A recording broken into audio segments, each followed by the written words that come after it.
প্ৰতিজ্ঞা ৰূপায়ণ কথামতে কাম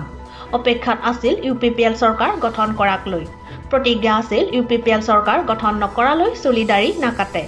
এয়া প্ৰতিজ্ঞা আছিল পিচিডিআৰ দল গঠন হোৱাৰ পৰা 2020 বৰ্ষ শেষ দিনটো ইতিহাস হৈ ৰল ইউপিপিএল দলৰ এয়া ওদালগুৰি জিলাৰ খালিংদুৱাৰ পৰিষদীয় সমষ্টিৰ পানেৰীৰ এজন সাধাৰণ ব্যক্তি নাম তেওঁৰ বাহাৰুল ইছলাম পেছাত এজন সাধাৰণ দৰ্জী কৰিয়ে নিজৰ জীৱন আৰু ঘৰৰ পোহপাল দি কোনোমতে জীৱন নিৰ্বাহ কৰে আশা কৰিছিল এদিন ইউপিপিএলৰ চৰকাৰ হ'ব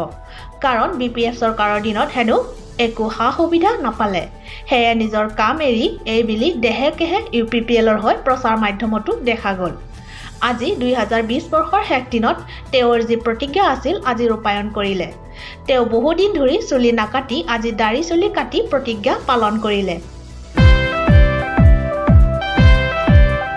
তেওঁৰ যি প্ৰতিজ্ঞা এয়া সফল হ'ল ইউপিপিএল চৰকাৰ হ'ল লক্ষণীয় যে তেওঁৰ যি প্ৰতিজ্ঞা ইউপিপিএলৰ যি আস্থা এয়া ইউপিপিএল চৰকাৰে কি ব্যৱস্থা লয় সেয়া সময়ত দেখা যাব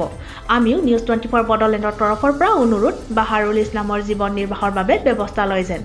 উল্লেখনীয় যে আজিৰ দিনটোত তেওঁ খালিংদুৱাৰ সমষ্টিৰ ইউপিপিএলৰ কাৰ্যালয়লৈ লৈ যায় তেওঁৰ প্ৰতিজ্ঞা সফল ৰূপায়ণ কৰায়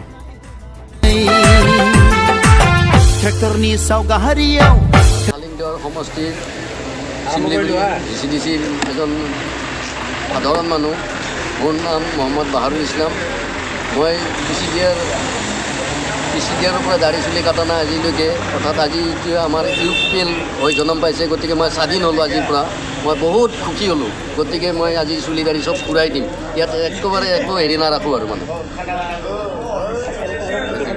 হাৰিলেও মই দাড়ি চুলি নাকাটিলোঁ এতিয়া ইউপিপিএল চৰকাৰ জিতিছে যেতিয়া মই দাড়ি চুলি কাটিম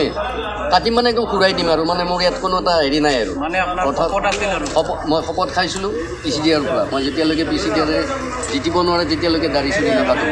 এতিয়া আমাৰ পিচিডিআৰ ইউপিপিএল হৈ জন্ম পাইছে গতিকে ইউপিপিএল হৈ মই জিতিব পাৰিছোঁ গতিকে মই দাড়ি চুলি কাটি দিব ঘূৰাই দিব